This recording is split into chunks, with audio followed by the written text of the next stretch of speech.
Hey guys, कैसे हैं आप सब। I hope you are doing well. I am Sandeep, welcome to CSC circle. तो आज हम डिस्कस करेंगे आरओ और एआरओ का जो टेस्ट है, टेस्ट नंबर 2 सेकेंड। ये दे IAS का टेस्ट है, ठीक है। इसका फर्स्ट हमने सॉल्व कर लिया है। अगर आपने उसको फर्स्ट पेपर को नहीं देखा है तो उसका हिंदी और GS का दोनों का हमने सॉल्व कर लिया है। वो आप प्लेलिस्ट में जाके आप देख सकते हैं, ठीक, वहाँ से। और ये सेकेंड पेपर है। और इसमें क्या कीजिएगा, आप लोग मेरे आंसर को बताने से पहले आप लोग अटेम्प्ट करने की कोशिश कीजिएगा, ताकि आपको पता चले कि आप कहाँ स्टैंड करते हैं, ठीक है। तो इससे आपको कितना और पढ़ने की ज़रूरत है, ये और मतलब निकल के आएगा सामने। तो इससे आप अपनी परफॉर्मेंस चेक कर पाएंगे।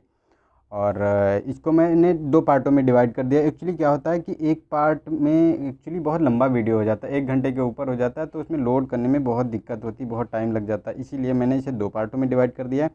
फर्स्ट पार्ट आज लेके आएंगे, कल सेकेंड लेके आएंगे, और हिंदी का भी कल वाला कल हिंदी का भी साथ में ही कर देंगे, ठीक है।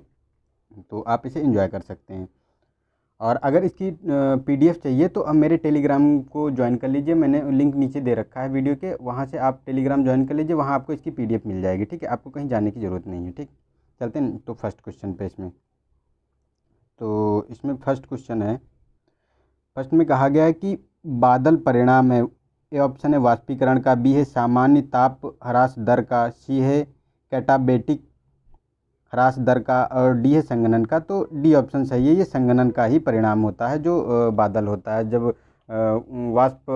वाष्पोत्सर्जन होता है, उसके बाद वो ऊपर उठती है, और वहाँ जाके जब वो टेम्परेचर कम हो जाता है तो वहाँ इस वाष्प का संघनन होता है, उसी से बादल का निर्माण होता है, ठीक है। तो चलते हैं सेकेंड पे। इसमें कोपेन के जलवायु वर्गीकरण के अनुसार निम्न में कौन सा उत्तरी बंगाल सहित उत्तरी पूर्वी भारत का उपयुक्त वर्णन करता है। तो फर्स्ट ऑप्शन है उष्ण कटिबंधीय मानसूनी वन, बी है कि उपोष्ण कटिबंधीय मानसूनी वन, सी है उष्ण कटिबंधीय आर्द्र एवं शुष्क जलवायु यानी सवाना मानसून, और डी है शुष्क सर्दी सहित आर्द्र उपोष्ण जलवायु। तो ये डी ऑप्शन इसका सही है, शुष्क सर्दी सहित आर्द्र उपोष्ण जलवायु, यही जो है उत्तरी बंगाल तथा पूर्वी भारत का उपयुक्त वर्णन करता है, ठीक। चलते हैं नेक्स्ट पे। इसमें सूची 1 को सूची 2 से मिलान करना है। तो इसमें दिए गए हैं उद्गम क्षेत्र दिए गए हैं, और उसका नदी दिया गया है कि कहाँ से किस नदी का उद्गम होता है। तो ब्रह्मगिरी की बात कर लेते हैं। ब्रह्मगिरी पहाड़ी से कावेरी नदी का होता है। वेरीनाग छोटा इसे झेलम का होता है, ठीक है। और अगर बात करें महाबलेश्वर का, तो इसे कृष्णा नदी का होता है। छोटा नागपुर पठार का से जो है स्वर्ण रेखा नदी का होता है। तो इसमें हमको कुछ करना नहीं पड़ा, सारे सुमेलित हैं, ठीक है। तो इसका 1 2 3 4 मतलब बी ऑप्शन हमारा सही हो गया इसका, ठीक है। चलते नेक्स्ट क्वेश्चन पे। इसमें भारतीय संघवाद में विविधताओं में एकता को प्रोन्नत करने हेतु निम्नलिखित में से किन संस्थानों को आवश्यक माना गया है। तो फर्स्ट है अंतर्राज्यीय परिषद एवं राष्ट्रीय विकास परिषद, बी ऑप्शन है वित्त आयोग एवं क्षेत्रीय परिषद, ठीक है। सी ऑप्शन है हमारा एकल न्यायिक व्यवस्था एवं अखिल भारतीय सेवाएं, और डी है उपरोक्त सभी। तो ये सभी शामिल हैं इसमें, ठीक है, डी ऑप्शन, ठीक है। चलते नेक्स्ट में। संविधान के किन अनुच्छेदों के अनुसार OBC यानी अन्य पिछड़ा वर्ग को आरक्षण के प्रावधान किए गए हैं। तो फर्स्ट ए ऑप्शन है कि अनुच्छेद 13 सेकेंड तथा 14 में, अनुच्छेद 14 और 15 में, अनुच्छेद 14 4 एवं 16 4 में, और डी ऑप्शन है अनुच्छेद 17 एवं 18 में। तो इसका सी ऑप्शन सही है। जो अभी संशोधन किया गया था उसमें, जो पिछड़ा वर्ग आयोग में, उसी में ये बताया गया था कि अनुच्छेद 14 4 और अनुच्छेद 16 4 में इनका संशोधन किया गया है। उसी के अनुसार ये आरक्षण प्राप्त हुआ है इनको, ठीक है। चलते नेक्स्ट में।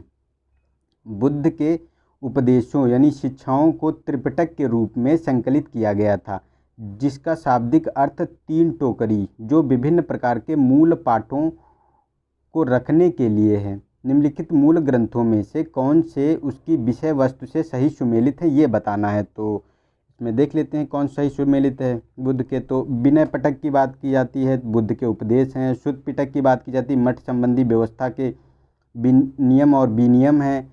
और थर्ड है कि अभिधम्म पिटक दार्शनिक विषय है। तो ये तो हमारा थर्ड तो हमारा सुमेलित है, ठीक है, अभिधम्म पिटक है। तो इसका ए ऑप्शन सही हो गया, केवल 3 सुमेलित है। और ये विनय पिटक की बात करते हैं तो इसमें मठ संबंधी व्यवस्था के नियम और नियम होते हैं इसमें। और ये जो सूत्र पिटक की बात करता है तो ये बुद्ध के उपदेश हैं जो तर्क और संवादों पर आधारित हैं। ठीक है, तो ये हमारे दोनों सुमेलित नहीं है, इनका इधर से उधर कर दिया गया है। ठीक है, तो इनको ध्यान रखिए आप लोग। ठीक, चलते नेक्स्ट पे। इसमें कहा गया गांधी जी की विचारधारा 1909 में लिखे गए उनके प्रारंभिक कार्य हिंद स्वराज में सर्वाधिक सुस्पष्ट है, जो यह बताती है कि प्राचीन भारतीय सभ्यता में उन विदेशियों को आत्मसात करने की आसीन क्षमता थी, उन्होंने भारत को अपना घर बना लिया था। सेकेंड है मानव सभ्यता पर औद्योगिक पूंजीवाद का हानिकारक प्रभाव पड़ा है। और थर्ड है कि संसदीय लोकतंत्र लोगों की सामान्य इच्छा यानी पसंद को नहीं बल्कि राजनीतिक दलों की पसंद से प्रकट करता है। तो ये तीनों स्टेटमेंट इसके सही हैं, तो सी ऑप्शन इसका सही हो गया। ठीक है, चलते नेक्स्ट क्वेश्चन पे। ये मतलब गांधीवादी थे जो हिंद स्वराज में इन्होंने लिखा था, ये पहले बताया था, ये इनकी विचारधारा थी। चलते नेक्स्ट पे। नेक्स्ट में कहा गया है कि कौटिल्य के अर्थशास्त्र के बारे में निम्नलिखित कथनों में से कौन सही है ये बताना है। फर्स्ट है कि एक राज्य के वर्णन से संबंध यह प्रथम भारतीय मूल ग्रंथ है। तब एक राज्य के वर्णन से संबंधित यह प्रथम भारतीय मूल ग्रंथ है, इसमें मौर्यों के संदर्भ में कोई उल्लेख नहीं है, यह एक सैद्धांतिक मूल ग्रंथ है। तो ये तो हमारा गलत हो गया सेकेंड वाला, क्योंकि इसमें मौर्यों के बारे में ही तो बताया गया है। ये जो चाणक्य द्वारा लिखा गया था, कौटिल्य जो चाणक्य का अर्थशास्त्र था, इसी में लिखा गया था कि जो मौर्यों का जो प्रशासन था और उनकी लोक व्यवस्था थी, उनके बारे में ये बताया गया था उसमें। ठीक है, और उसी का ये उल्लेख है, और इसमें तो ये बता दिया गया नहीं उल्लेख है, तो ये तो हमारा गलत हो गया। लेकिन ये दोनों हमारे सही हैं कि मतलब ये एक सैद्धांतिक मूल ग्रंथ था और ये वर्णन करता है प्रथम मूल ग्रंथ था, भारतीय प्रथम मूल ग्रंथ था। तो हमारे 1 और 3 सही हो गया, बी ऑप्शन इसका सही है। ठीक है, और ये जो है यही एक मतलब ग्रंथ था जो मौर्यों के बारे में सबसे पहले ऐतिहासिक जानकारी देता था। ठीक, तो चलते नेक्स्ट पे। इसमें हिम नदी और स्थान का निम्नलिखित में से कौन सा युग्म सही सुमेलित नहीं है ये बताना है। तो फर्स्ट है नुब्रा घाटी हिम नदी तो जम्मू कश्मीर में है, मिलाम हिम नदी उत्तराखंड, और भागा घाटी हिम नदी ये हिमाचल प्रदेश, जेमू हिम नदी अरुणाचल प्रदेश। तो ये डी सही नहीं है, क्योंकि ये जेमू जो ग्लेशियर है, ये जेमू ग्लेशियर सिक्किम में है, ना कि अरुणाचल प्रदेश में। ठीक है, तो ये सिक्किम में है। तो और ये हमारे नुब्रा घाटी ये जम्मू कश्मीर है, मिलाम उत्तराखंड में है, और हिमाचल प्रदेश में ये भागा घाटी है। ठीक है, चलते नेक्स्ट में। सूची 1 को सूची 2 से मिलान करना है। तो इसमें उद्योग दिए गए हैं और स्थान दिए गए हैं। ठीक है, तो फर्स्ट में हट्टी है, तो हट्टी उद्योग ये सोना से संबंधित है, और सुआल कुची इसकी बात करें तो ये रेशम से संबंधित है। कोरबा में कोयला उद्योग है, और खेतड़ी की बात करें तो यहाँ तांबे से संबंधित उद्योग है। तो हमारा ऑप्शन हो जाएगा इसमें 2 4 1 3 देख लेते हैं कौन सा 2 4 1 3। तो ऑप्शन है 2 4 1 3, हमारा बी वाला सही हो गया। ठीक है, इसका चलते नेक्स्ट पे। निम्नलिखित में से कौन सी वस्तुएं शहतूत के पादप से संबंधित हैं। तो फर्स्ट है कि रेशम, बी है काकून यानी कोया या कुशवारी, थर्ड है पश्मीना, और फोर्थ है सन यानी पटसन। तो इसका जो ये हमारा रेशम है और काकून ये तो शहतूत से संबंधित है, क्योंकि रेशम कीट पालन जो है शहतूत पर किया जाता है, और उससे जो रेशम कीट से जो कोकून बनता है उसी से रेशम निकाला जाता है। तो ये तो हमारे संबंधित हो गए शहतूत से। तो 1 और 2 सही है, लेकिन ये पश्मीने तो बकरी से प्राप्त होता है, और ये सन तो हमारे फसल है, तो इससे कोई उसका संबंध नहीं है। ठीक है, तो ए ऑप्शन हमारा सही हो गया इसका। चलते नेक्स्ट पे। निम्नलिखित में कौन से शहर पोत निर्माण से संबंधित है। तो ए ऑप्शन है एंटवर्प, बी है ट्राइस्टे, सी है मिस्क, और फोर्थ है हैम्बर्ग। तो इसका ऑप्शन जो है ये गलत है, ये मिस्क है। ये मिस्क पोत निर्माण के लिए नहीं है, ये राजधानी है बेलारूस की। ठीक है, ये बेलारूस की राजधानी है, तो ये पोत निर्माण से नहीं है। और ये एंटवर्प है, ट्राइस्टे, हैम्बर्ग है। तो 1 2 4 ये सही है हमारे। तो 1 2 4 ए ऑप्शन हमारा सही हो गया। ठीक है, चलते नेक्स्ट में। वक्र को खराबी वाले रोगियों के लिए डायलिसिस यानी अपोहन में अपोहन को हो रहा रक्त किसके समपरासरी होता है। तो ए ऑप्शन है रक्त के, मूत्र के, जल के, या फिर शारीरिक तरल या शारीरिक द्रव से। तो इसका ए ऑप्शन सही है, ये रक्त का ही डायलिसिस किया जाता है ऑब्वियसली, क्योंकि उसमें जो अशुद्धियाँ होती हैं, जब किडनी फेल हो जाती है तो इसका जो डायलिसिस किया जाता है, इसी में उसी की अशुद्धियाँ निकाली जाती हैं रक्त से। ठीक है, चलते नेक्स्ट में। विटामिन डी की कमी से ग्रस्त तरुण यानी छोटे बच्चों को निम्नलिखित में से किस खनिजों को अवशोषित करने में कठिनाई होती है? तो ए ऑप्शन है कैल्शियम और फास्फोरस, बी है लोहा सोडियम, सी है सोडियम और पोटेशियम, डी है जिंक एवं लोहा। तो ए ऑप्शन सही है, जो कैल्शियम और फास्फोरस होता है, इसी से इसको जो है, जो छोटे बच्चे होते हैं इन्हें अवशोषण करने में, इन खनिजों को अवशोषण करने में कठिनाई होती है। ठीक है, चलते नेक्स्ट पे। तो इसमें ग्रेफाइट विद्युत का एक सुचालक है, ऐसा इसलिए क्योंकि इसके पास है, मतलब क्या है देख लेते हैं। ए ऑप्शन है रेखीय संरचना है, रेखिक संरचना है, या बी ऑप्शन चतुष्फलीय की संरचना है, सी है त्रिकोणीय समतलीय संरचना है, डी है षटकोणीय बहुस्तरीय संरचना है। तो इसका डी ऑप्शन सही है, ये षटकोणीय बहुस्तरीय रचना है, इसीलिए ये विद्युत का एक सुचालक है। ठीक है, चलते हैं नेक्स्ट क्वेश्चन में। इसमें कहा गया राज्य के नीति निर्देशक तत्व के विषय में निम्नलिखित में से कौन सा सत्य नहीं है, ये बताना है। तो फर्स्ट है निर्देशक तत्व सामाजिक न्याय के निश्चित आदर्श स्थापित करते हैं। बी ऑप्शन है निर्देशक तत्व भारत के संविधान के भाग 4 में 4 तक ही सीमित नहीं है। सी है निर्देशक तत्व के समर्थन में संस्वीकृति कानूनी है।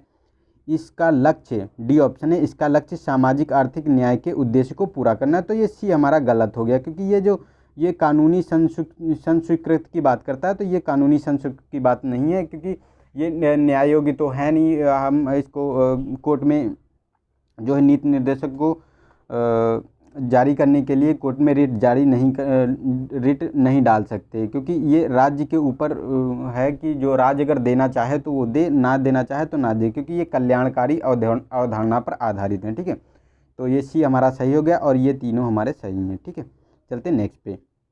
इसमें प्रत्येक वर्ष संसद के प्रथम सत्र के प्रारंभ होने वाले राष्ट्रपति के अभिभाषण से भारत के संविधान का निम्नलिखित में से कौन सा अनुच्छेद संबंधित है, तो ये बताना है। तो फर्स्ट है अनुच्छेद 84, बी है अनुच्छेद 85, सी है अनुच्छेद 87 और डी है अनुच्छेद 97। तो इसका सी ऑप्शन सही है, जो अनुच्छेद 97 है, यही जो है जो प्रत्येक वर्ष राष्ट्रपति का भाषण होता है, दोनों सदनों को एक साथ जो संबोधित करते हैं, वो आर्टिकल 87 के अंतर्गत आता है।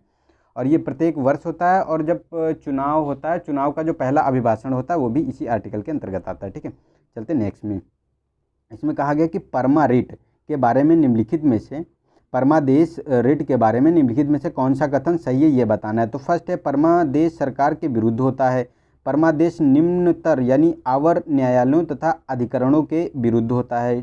थर्ड है परमादेश व्यक्तियों के विरुद्ध उन मामलों में होता है जहां उन पर एक लोक कर्तव्य अधिरोपित होता है। तो ये हमारे तीनों सही हैं, क्योंकि ये सरकार के विरुद्ध होता है, और ये न्यायालयों के जो अधिकरण होते हैं और निम्न आवर न्यायालय होते हैं, इनके विरुद्ध होता है, और जो लोक कर्तव्य में अधिरोपित व्यक्ति होता है उसके भी विरुद्ध होता है। ठीक है, तो ये तीनों हमारे सही हो गए इसमें। तो ऑप्शन हमारा ए इसका सही हो गया। ठीक है, ये तीनों सही हैं। चलते नेक्स्ट में। भारत के निम्नलिखित क्षेत्रों में से कहाँ उष्णकटिबंधीय आर्द्र सदाबहार वन नहीं पाए उगते हैं। तो फर्स्ट है पूर्वी घाट, बी है पश्चिमी घाट, सी है अंडमान द्वीप और डी है उत्तरी पूर्वी क्षेत्र। तो इसका ए ऑप्शन सही है, जो पूर्वी घाट है यहाँ उष्णकटिबंधीय आर्द्र सदाबहार नहीं पाया जाता है, यहाँ उष्णकटिबंधीय पर्णपाती वन पाए जाते हैं। ठीक है, तो और ये पश्चिमी घाट, अंडमान निकोबार और उत्तरी पूर्वी क्षेत्रों में ये आर्द्र उष्णकटिबंधीय सदाबहार वन पाए जाते हैं। ठीक है, चलते नेक्स्ट पे। इसमें भारत के संविधान का कौन सा अनुच्छेद देवनागरी लिपि में हिंदी को संघ की सरकारी भाषा के रूप में मान्यता देता है। फर्स्ट है अनुच्छेद 343, बी है अनुच्छेद 342, सी है अनुच्छेद 343 और डी है अनुच्छेद 346। तो इसका सी ऑप्शन सही है, जो अनुच्छेद 343 है, यही जो है संघ की सरकारी भाषा के रूप में मान्यता देता है देवनागरी को। ठीक है, चलते नेक्स्ट में। निम्नलिखित में से कौन सी निवेश एजेंसी भारत सरकार की प्रतिभूतियां खरीद सकती है। तो फर्स्ट है Reserve Bank of India, B है व्यक्ति यानी इंडिविजुअल कोई पर्सन, और सी है वित्त प्रतिष्ठान मतलब फाइनेंशियल इंस्टीट्यूशन। तो ये तीनों खरीद सकते हैं। ठीक है, जो सरकार की प्रतिभूतियां होती है तीनों खरीद सकते हैं, तो ऑप्शन बी सही है इसका। ठीक है, चलते नेक्स्ट में। केंद्रीय सरकार द्वारा राज्य तथा स्थानीय निकायों को पूंजीगत परिसंपत्ति के विकास के लिए दिया गया अनुदान केंद्रीय बजट में किसके अंतर्गत वर्गीकृत किया जाता है? तो ए ऑप्शन है राजस्व व्यय, बी है पूंजीगत व्यय, सी है आकस्मिक व्यय और डी है परिकल्पित व्यय। तो इसका ए ऑप्शन सही है, राजस्व व्यय के रूप में इसे जो है वर्गीकृत किया जाता है, क्योंकि ये सरकार खर्च कर देती है ना वो राजस्व के, उसके लिए उसको मतलब कोई वो परिसंपत्ति अपने लिए अपने स्वयं नहीं बनाती, इसीलिए इसे राजस्व में किया जाता है। ठीक है, चलते नेक्स्ट में राष्ट्रीय बचत प्रमाण पत्र की बिक्री से प्राप्त हुई राशि भारत सरकार किस खाते में जमा होती है? भारत सरकार के मतलब किस खाते में जमा होती है ये राष्ट्रीय बचत प्रमाण पत्र की राशि? तो इसके बारे में देख लेते। फर्स्ट है कि भारत की समेकित निधि, बी है प्रधानमंत्री राष्ट्रीय राहत कोष और सी है भारत का सार्वजनिक खाता और डी है भारत की आकस्मिक निधि। तो इसका सी ऑप्शन सही है, भारत का सार्वजनिक जो खाता होता है इसी के अंतर्गत ये जो राष्ट्रीय बचत प्रमाण पत्र की जो राशि होती है उसी में सम्मिलित की जाती है। ठीक है, चलते हैं नेक्स्ट में। भारत में कृषि फसल वर्ष किस अवधि होता है? तो भारत में कृषि फसल पूछा गया है, तो ए ऑप्शन है 1 जनवरी से 31 दिसंबर, बी है 1 अप्रैल से 31 मार्च, सी है 1 जून से 31 मई, डी है 1 जुलाई से 30 जून। तो ये हमारा 1 जुलाई से जो 30 जून का समय होता है यही होता है हमारा भारत में कृषि वर्ष। ठीक है, चलते हैं नेक्स्ट क्वेश्चन में। और फाइनेंशियल ईयर की बात की है कि इंडिया में फाइनेंशियल ईयर कब होता है? तो 1 अप्रैल से 31 मार्च ये फाइनेंशियल ईयर होता है। ठीक है, चलते नेक्स्ट पे। इसमें कुकिंग ताप पर स्थिर रखने वाले क्लोरीन युक्त कृत्रिम स्वीटनर जिसका स्वीटनर मतलब कुकिंग ताप पर स्थित रहने वाला क्लोरीन युक्त कृत्रिम स्वीटनर जिसका रूप तथा स्वाद शक्कर की तरह होता है निम्नलिखित में से कौन सा है? तो ये बताना है। तो ए ऑप्शन है एस्पार्टम है, बी है सैकरीन है, सी है सुक्रालोज है और डी है एलिस्टेम है। तो एलिटेम है, तो इसका ऑप्शन सी सही है, जो सुक्रोज होता है यही है क्लोरीन युक्त कृत्रिम स्वीटनर। ठीक है, चलते नेक्स्ट पे। निम्नलिखित में से कौन सा एक एंटीबायोटिक नहीं है? तो ए ऑप्शन है एरिथ्रोमाइसिन, बी है ऑक्सीटोक्सिन, सी है पेनिसिलिन और डी है टेट्रासाइक्लिन। तो ये बी ऑप्शन जो है ये ऑक्सीटोक्सिन नहीं होता है। जो एंटीबायोटिक और ये टेट्रासाइक्लिन, एरिथ्रोमाइसिन और पेनिसिलिन ये तीनों एंटीबायोटिक होते हैं। और जो ऑक्सीटोक्सिन की बात करें तो ये एक हार्मोन्स होता है और ये जो हाइपोथैलेमस ग्लैंड होती है उसी से सिक्रीट होता है। ठीक है, चलते नेक्स्ट पे। इसमें कहा गया कि डॉक्टरी मृत्यु की घोषणा होती है जब ए ऑप्शन है नाड़ीगत बंद हो गई हो, बी है हृदयगत रुक गई हो, सी है आँख की पुतलियाँ स्थिर एवं फैल गई हों तथा प्रकाश पड़ने पर कोई प्रतिक्रिया ना करें और डी है सभी तीनों तथ्य एक साथ मौजूद हों। तो डी ऑप्शन इसका सही है, जब तीनों ये तथ्य मौजूद होते हैं तभी जो है डॉक्टरी मृत्यु की घोषणा होती है। ठीक है, चलते नेक्स्ट में। इसमें निम्न पर विचार करना है कि संविधान की पंथ निरपेक्ष प्रकृति, बी है शक्तियों का पृथक्करण, डी है थर्ड है कि गणतांत्रिक लोकतांत्रिक सरकार। तो इसमें पूछा गया है कि संविधान के मूल आधारभूत ढांचे में है कि संविधान के आधारभूत ढांचे में कौन कौन सम्मिलित है? तो इसका ये तीनों सम्मिलित है। ठीक है, पंथ निरपेक्ष, शक्तियों का पृथक्करण और गणतांत्रिक लोकतांत्रिक सरकार। तो डी हमारा सही हो गया। और ये मूल ढांचे की अवधारणा आई थी जो केशवानंद भारती केस हुआ था 1973 में। ठीक है, उसी के आधार पर आई थी, इसी से ये जो इसमें ये मूल ढांचे का प्रावधान किया गया था संविधान में। चलते नेक्स्ट में कहा गया कि राष्ट्रपति शासन अनुच्छेद 356 को 1 वर्ष से अधिक ज़्यादा अवधि के लिए बढ़ाया जा सकता है जब चुनाव आयोग यह प्रमाणित कर दे कि भारत के किसी राज्य विशेष में चुनाव कराना असंभव मतलब राज्य में चुनाव कराना संभव नहीं है, बी है कि देश में या किसी भाग विशेष में आपातकाल लागू हो, बी है ए और बी दोनों, इनमें से कोई नहीं। तो सी ऑप्शन सही है, ये दोनों कंडीशन होनी चाहिए तभी जो है मतलब तब घोषित कर दिया जाता है कि वहाँ जो है राष्ट्रपति आगे बढ़ाया जा सकता है 1 साल से भी ज़्यादा। ठीक है, चलते नेक्स्ट में। इसमें कहा गया कि स्थगन प्रस्ताव के संबंध में, तो इसके बारे में बताना है कौन सा सही है। तो इसके तहत उठाए गए मामले सार्वजनिक महत्व के होने चाहिए, यह प्रस्ताव 50 सांसदों की सहमति के पश्चात ही लाया जा सकता है। तो ये दोनों कंडीशन सही हैं कि जब अति महत्वपूर्ण मामले उठाए जाते हैं तभी जो कार्य चल रहा होता है उसे स्थगित करके इस मामले पे प्रक्रिया के लिए कोई नियम बनाने के लिए बात होती है। ठीक है, तो सी हमारा ऑप्शन सही हो गया। चलते नेक्स्ट में। और ये जो हमारा जो प्रोविज़न है वो आर्टिकल 1 ये संविधान में इसका प्रोविज़न किया गया है। ठीक है, चलते नेक्स्ट में। इसमें कहा गया है शीशा प्रदूषण निम्नलिखित में से किस उद्योग के कर्मियों हेतु एक प्रमुख समस्या है। तो ए ऑप्शन है पेंट उद्योग, बी है कोयला, सी है तेल और डी इनमें से कोई नहीं। तो ए ऑप्शन सही है, जो पेंट उद्योग होता है इसी में जो है ये शीशा प्रदूषण की समस्या देखी जाती है विशेष रूप से। चलते नेक्स्ट में। निम्नलिखित अक्षरों का कौन सा समूह दी गई श्रृंखला में खाली स्थानों पर क्रमवार श्रृंखला को पूरा करेगा। तो इसमें श्रृंखला बतानी है कि कौन कौन सी चलेगी। तो इसमें देखो यहाँ से ये तोड़ लो, देखो ये एक है, एक ये हो गया और एक ये तुम्हारा चल रहा है, ये शाखा चल रही है, उसके बाद ये चल रही है और ये चल रही है। तो इसमें देखो ए है तो ए आ गया, इसमें भी ए आएगा और इसमें ए है फिर ए आएगा। ठीक है, और इसमें बी आएगी, मतलब ऐसे चल रहा है जैसे ए बी बी। ठीक है, ये पूरा हो गया, फिर ए बी बी और फिर ये पूरा हो गया ए बी बी और उसके बाद है कि ए बी है लास्ट में। ठीक है, तो ये हमारा ऑप्शन इसका सी ए सही हो गया। ये वाली श्रृंखला पूरी होती है। ठीक है, चलते नेक्स्ट में। इसमें जेड को 52 और ए सी टी को 48 और बैट का मान पूछा गया। तो जेड का देखो 26 होता है, 26 का दूना कर दिया गया है 52। ठीक है, तो ए सी टी का देखो क्या क्या 48 है, तो इसमें भी दूना किया गया है कि एक नंबर पे होता है तो उसे 2 कर दिया गया है। उसके बाद सी का 2 पे होता है तो 3 पे होता है तो 6 कर दिया गया है। फिर 20 का टी 20 है तो इसका 40 कर दिया गया, तो 40 6 46 2 48 ये भी हो गया। तो इसका दूना कर देना है।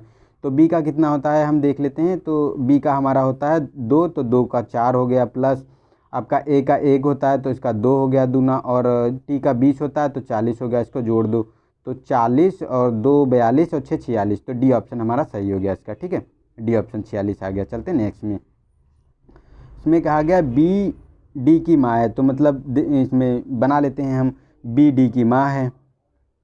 ठीक है, बी जो है डी की माँ है, ऐसे कर लिए, डी हो गया। और सी डी का भाई है तो ये भाई हो गया।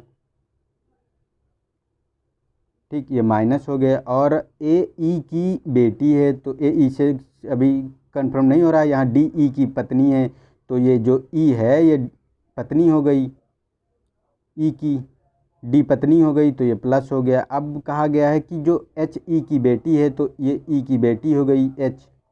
अब संबंध पूछा गया है कि ए ई और सी का संबंध क्या है। तो ये सीधा सीधा साला हुआ या बहन, या इनका बहनोई हुआ या इनका साला हुआ। तो इसमें देख लेते कौन सा ऑप्शन है। तो इसमें हमारा ऑप्शन ससुर चाचा बहनोई, तो देखो बहनोई हो गया, या तो साला ऑप्शन होता या बहनोई होता, तो बहनोई हो गया हमारा। ठीक है, चलते नेक्स्ट में।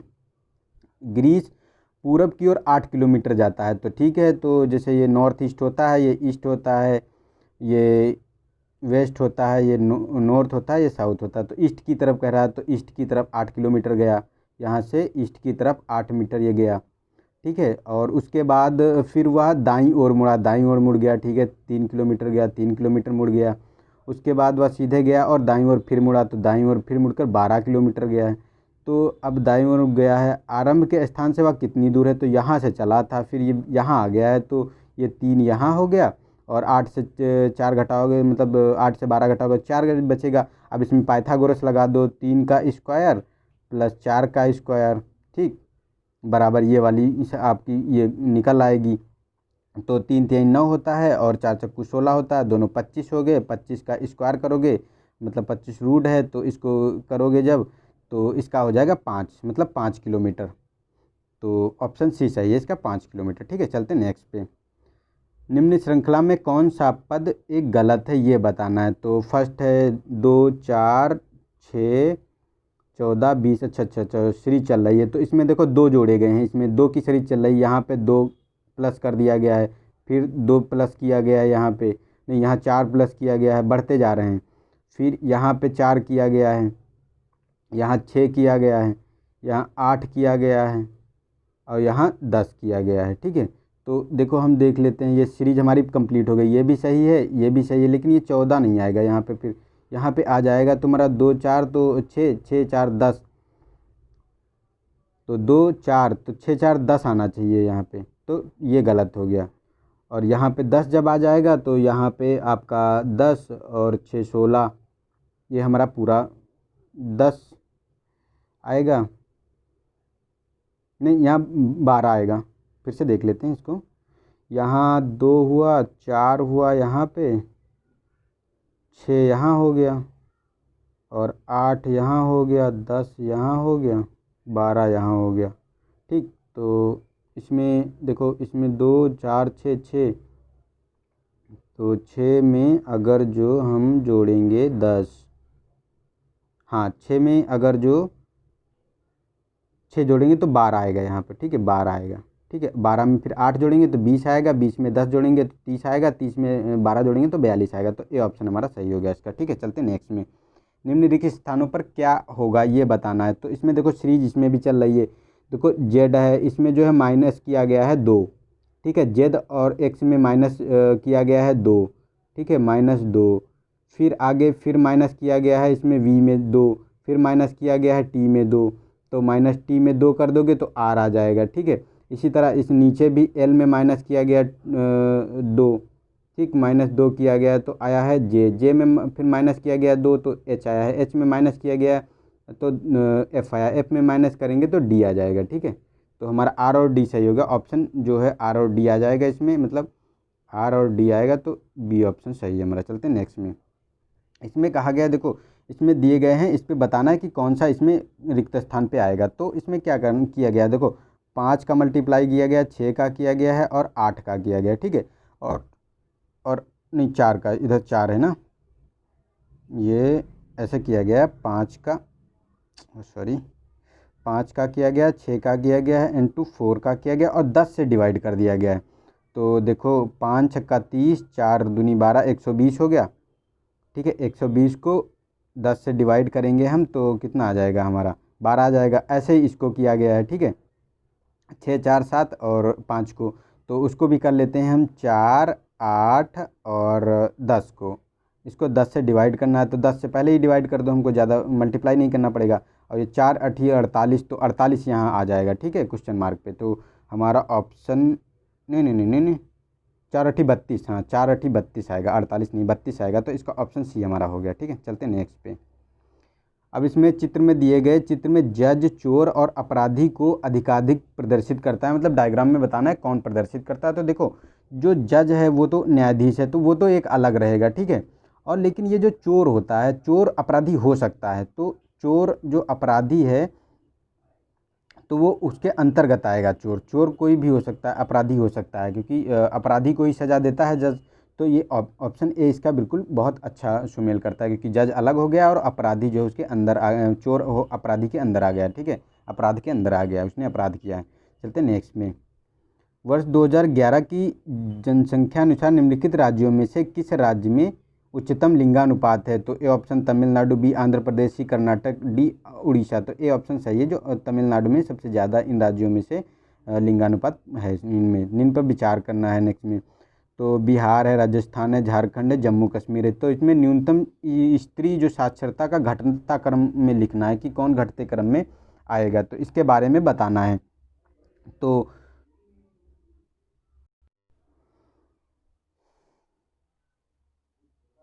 इसमें देखो जम्मू कश्मीर में सबसे ज़्यादा जो है न्यूनतम, मतलब सबसे इन सब राज्यों में से जम्मू कश्मीर में सबसे ज़्यादा स्त्री साक्षरता है। तो घटता क्रम में लिखना है कि घटते क्रम में लिखो। तो जम्मू कश्मीर में सबसे ज़्यादा है तो 4 पहले आएगा, फिर झारखंड में है, फिर राजस्थान में है और सबसे कम बिहार में है। तो 4 3 2 1, 4 3 2 1 बी ऑप्शन हमारा सही है इसमें। ठीक है, चलते नेक्स्ट में। सूची 1 को सूची 2 से सुमेलित करना है। तो उत्तर प्रदेश उर्दू अकेडमी की बात करता है कि इसकी स्थापना कब हुई थी। तो इसकी 72 में हुई थी। और ललित कला अकेडमी की बात करें तो इसकी तो 62 में हुई थी। और उर्दू हिंदी संस्थान की बात करें तो इसकी 76 में हुई है। और राष्ट्रीय कथक संस्थान की तो 1988 में से 1989 में। तो इसका हमारा सही हो गया, हमारा ऑप्शन सही हो गया 2 2 4 3 1, 2 4 3 1। तो ऑप्शन डी हमारा इसका सही हो गया। ठीक, चलते नेक्स्ट में। ऑपरेशन ग्रीन का संचालन उत्तर प्रदेश सरकार द्वारा किया जा रहा है। तो वर्ष 2008-9 से या 2006-7, 2008 नहीं 2007-8 और डी ऑप्शन है 2010-11। तो इसका ऑप्शन सी सही है। जो 2007-8 में इसका उत्तर प्रदेश में संचालन किया गया था ग्रीन हाउस गैस का, ग्रीन हाउस मतलब ऑपरेशन ग्रीन का। इसमें क्या था, जो आलू टमाटर और तुम्हारा जो आलू टमाटर और प्याज था, इसकी जो मूल्यों में जो लगातार जो गिरावट और मतलब एकदम बढ़ जाता था, एकदम जो है उसका मूल्य बढ़ जाता था।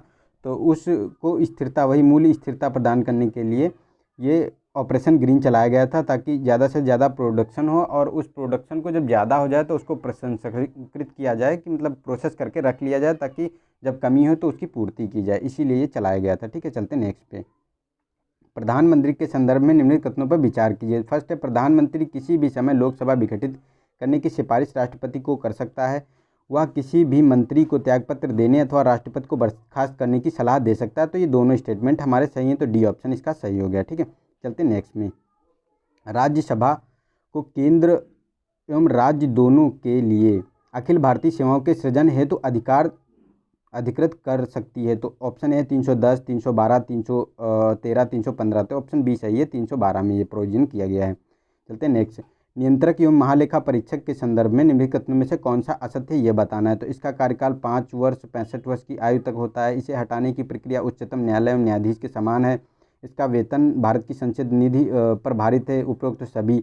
तो ये ऑप्शन सही है, क्योंकि इसका कार्यकाल 5 वर्ष नहीं होता, 6 वर्ष का होता है, और ये दोनों सही है हमारे। ठीक है, चलते नेक्स्ट।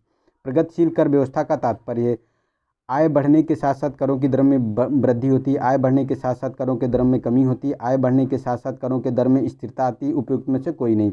तो ए ऑप्शन सही है, आय बढ़ने के साथ साथ करों की दर में वृद्धि होती है। चलते नेक्स्ट पे।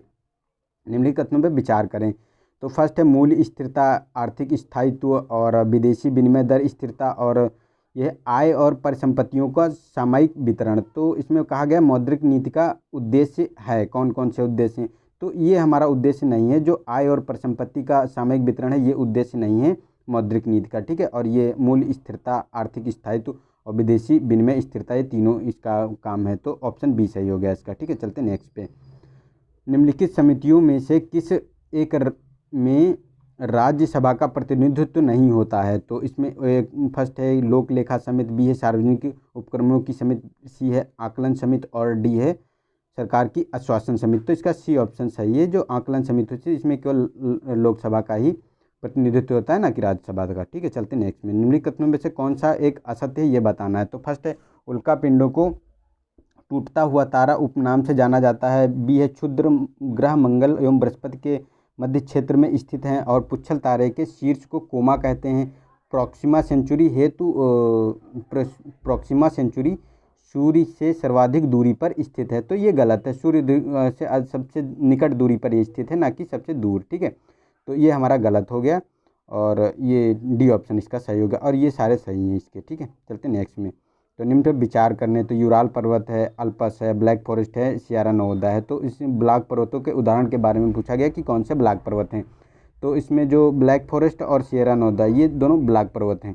ठीक है, तो हमारा 3 और 4 सही हो गया, डी ऑप्शन। लेकिन यूराल पर्वत और आल्प्स पर्वत ये युवा वाले पर्वत हैं। ठीक है, चलते नेक्स्ट में। सूची 1 को सूची 2 से मिलान करना है। तो जिला ललितपुर है, तो ललितपुर में है दशावतार मंदिर, इलाहाबाद में है खुसरो का मकबरा, लखीमपुर में है सूरत भवन, और श्रावस्ती में है सहेत में है। तो हमारा हो गया 4 3 2 1, 4 3 2 1, ये ऑप्शन सही हो गया इसका। ठीक है, चलते नेक्स्ट में। निम्नलिखित फसलों के समूह में से कौन से खरीफ की फसलों के अंतर्गत उगाए जाते हैं। फर्स्ट है ज्वार मटर, बी है चावल ज्वार गन्ना, और सी ऑप्शन है मक्का जौ बाजरा, और डी है तंबाकू मक्का गेहूँ। तो इसका बी ऑप्शन सही है। जो चावल और गन्ना ज्वार है, ये खरीफ में उगाए जाते हैं, और ये जो वर्षा ऋतु का समय होता है जुलाई से अक्टूबर तक, इसमें उगाए जाते हैं। ठीक है, चलते नेक्स्ट में। चलते हैं उत्तर प्रदेश में स्थित 10 लाखी नगरों में न्यूनतम जनसंख्या किस नगर में निवास करती है। तो मेरठ, इलाहाबाद, वाराणसी, आगरा। तो बी ऑप्शन सही है, ये इलाहाबाद में सबसे 10 लाखी नगरों में जनसंख्या निवास करती है। ठीक है, चलते हैं नेक्स्ट। निम्नलिखित में से किस एक की उपस्थिति के कारण फोटोक्रोमेटिक कांच धूप में स्वतः काला हो जाता है। ए ऑप्शन है कोबाल्ट ऑक्साइड, बी है सिलेनियम ऑक्साइड, सी है सिल्वर ब्रोमाइड, और डी है क्यूप्रस ऑक्साइड। तो इसका सी ऑप्शन सही है। जो सिल्वर ब्रोमाइड होता है, इसी के कारण फोटोक्रोमेटिक कांच धूप में स्वतः काला हो जाता है। ठीक है, चलते नेक्स्ट में। लिफ्ट द्वारा नीचे की ओर गति करने पर व्यक्ति को अपने भार की कमी में आभास होता है, नीचे की ओर जाने पर त्वरण ऋणात्मक हो जाता है। तो ये दोनों सही हैं, ए और आर दोनों सही हैं, और आर ए की व्याख्या भी करता है। ए ऑप्शन इसका सही हो गया। ठीक है, चलते नेक्स्ट में।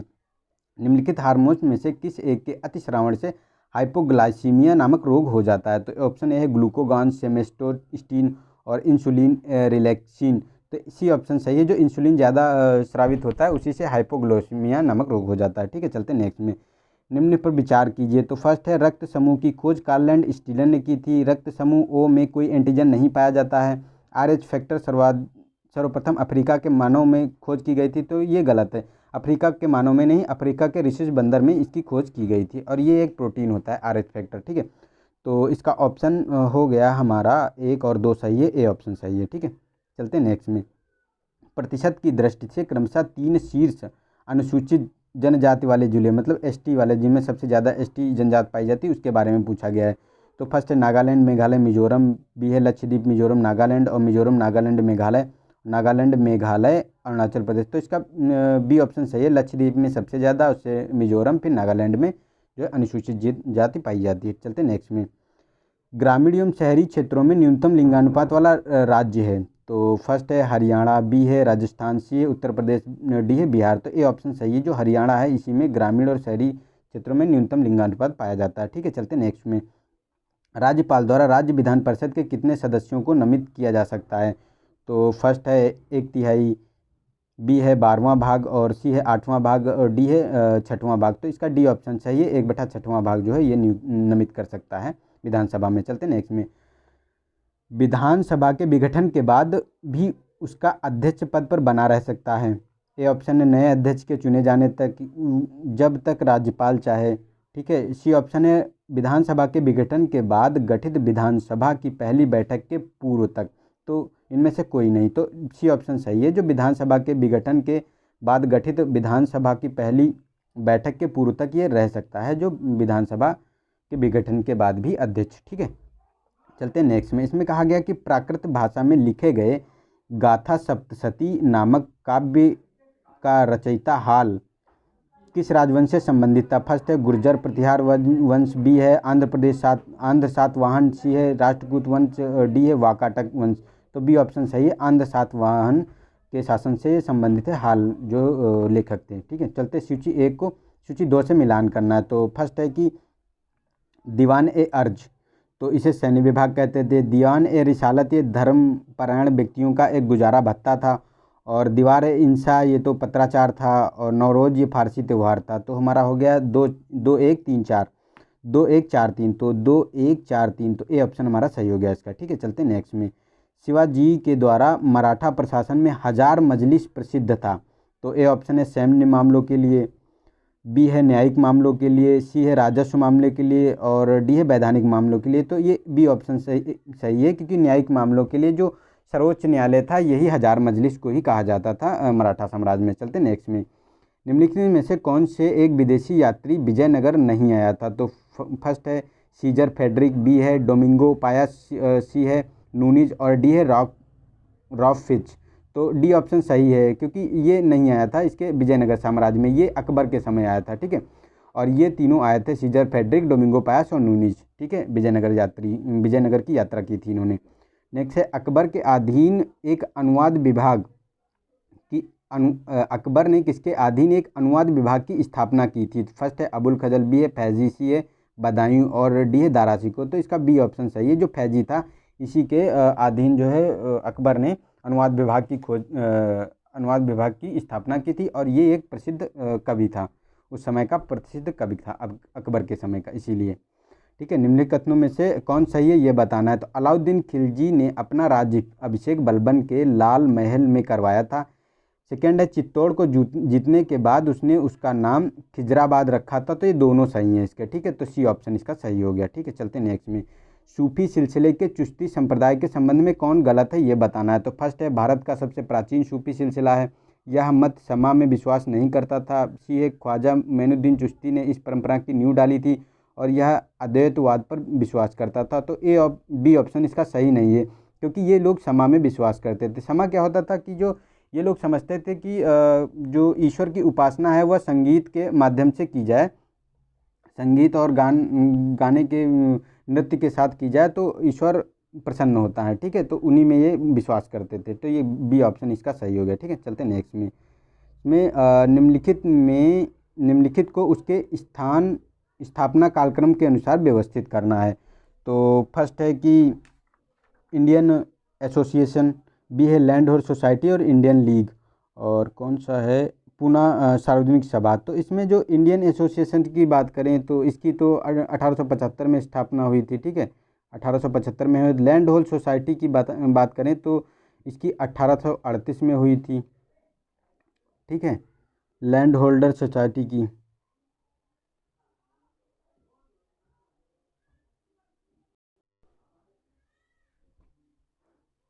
और इंडियन लीग की बात करें तो इसकी 1876 में स्थापना हुई थी। और हमारा जो पूना सार्वजनिक सभा थी इसकी स्थापना हुई थी 1877 में।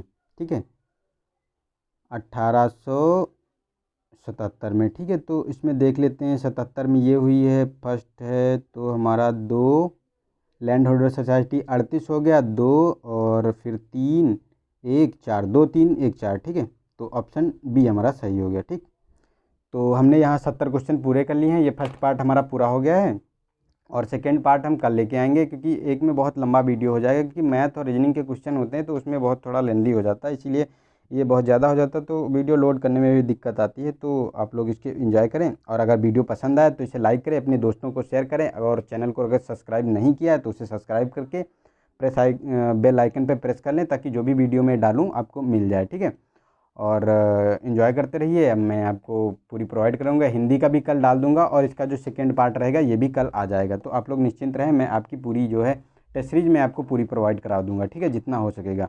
और एग्ज़ाम तो पास ही है, आप लोग पढ़ते रहिए और थोड़ा सा बच के रहिए। थोड़ा कोरोना का प्रकोप तो हो ही रहा है, तो उससे आप लोग अपना स्वास्थ्य सही रखें, इम्यूनिटी पे फोकस कीजिए। ठीक है, तो आज के लिए इतना ही। तो मिलते हैं नेक्स्ट वीडियो में, तब तक के लिए नमस्कार, जय हिंद, जय भारत।